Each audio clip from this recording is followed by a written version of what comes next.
सारा loss recover हो गया।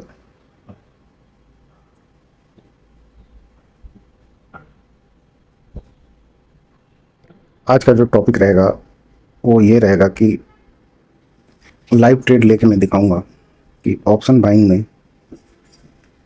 हम अपने कन्फ्यूजन्स को कैसे हैंडल करें।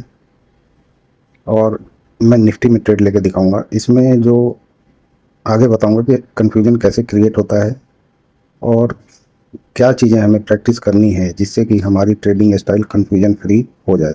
इस पे ज़्यादा दिमाग नहीं लगाना है कि मेरे पास कोई परफेक्ट टेक्निक मिल जाए। रादर हमें ये करना है कि हम किस टाइप की टेक्निक में ज़्यादा एफिशिएंटली उसमें डिसीजन ले पाते हैं। कन्फ्यूजन के ऊपर बात करते हैं। कन्फ्यूजन क्या होता है कि भाई हमारे पास एक टेक्निक होती है एनालिसिस करने के लिए। हम उस पर एनालिसिस कर लेते हैं और ठीक ठाक भी कर लेते हैं, लेकिन क्या होता है कि मार्केट नॉइज़ की वजह से हमारे डिसीजन अक्सर चेंज हो जाते हैं। डिसिप्लिन ये डेवलप करना होता है कि भाई एनालिसिस जो भी किया है ना उसको फॉलो किसी भी कीमत पर करनी चाहिए, क्योंकि जब लॉन्ग टर्म में रिपीटेडली ट्रेड लेंगे तो वही चीज़ काम में आती है और वहाँ से आपको कुछ नया नया चीज़ सीखने को भी मिलेगा। कहने का मतलब ये है कि जो एनालिसिस किया है उसी के ऊपर टिके रहना है। कन्फ्यूजन कैसे क्रिएट होता है? कन्फ्यूजन क्रिएट होता है एक तो मार्केट नॉइज की वजह से, और दूसरा क्रिएट होता है कि भाई जो भी हमने यहाँ पे अपना अज्यूम किया हुआ है कि यहाँ से ऐसे ऊपर जा सकता है, ऐसे नीचे आ सकता है। कई बार मार्केट इसके ऊपर या नीचे ऐसे कहीं ओपन हो जाएगा या उसका जो बिहेवियर होगा वो एज पर प्लान नहीं होगा, तो यहाँ भी एक कन्फ्यूजन क्रिएट हो जाता है। तीसरा कन्फ्यूजन क्रिएट होता है जब मार्केट आप सोच रहे हैं कि ये ऊपर जाएगा और वो मार्केट ओपन होते ही ऊपर जाके और यहाँ पे ऊपर चला जाए, तो यहाँ पे कन्फ्यूजन हो जाता है कि भाई मैं इसको लूँ या नहीं लूँ, क्योंकि स्टॉप लॉस बड़ा हो जाएगा उस केस में। तो ये सारी चीज़ों का मैं इस वीडियो में कोशिश करूँगा कि जवाब दूँ। लाइव ट्रेड लूँगा और उसको फॉलो मैं भी खुद करूँगा, because I am also a practitioner.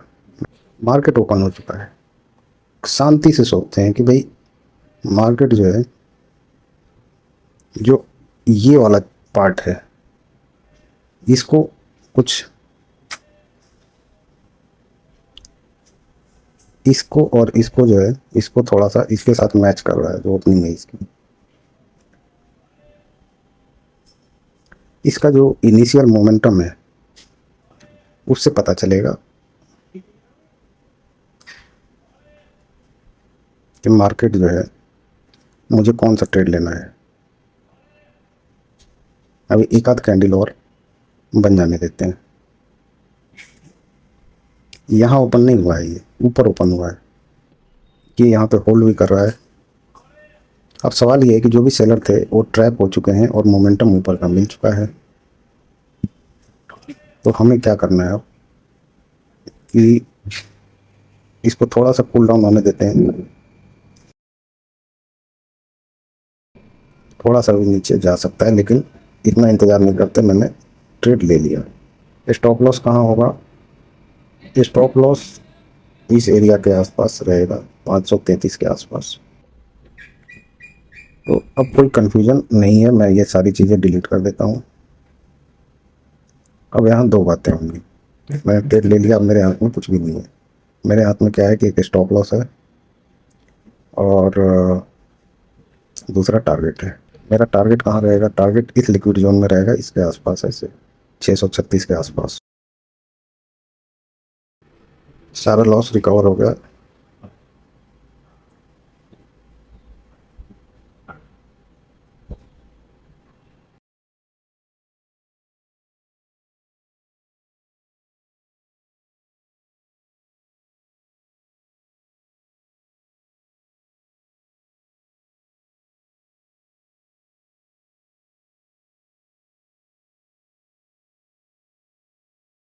मैं अपना 21,000 का प्रॉफिट मैंने बुक कर लिया, 20,000 का प्रॉफिट। अब मैंने बुक क्यों कर लिया जबकि मुझे पता है कि यहाँ का ब्रेकआउट होने वाला है? वो इसलिए कर लिया कि जो भी प्रॉफिट का टारगेट अगर 80% मेरे को मिल जाता है तो मेरा ये रूल है कि मैं बुक कर लेता हूँ और आज का दिन यही ख़त्म होता है। तो इस तरीके से मैंने बहुत ईजी वे में ट्रेड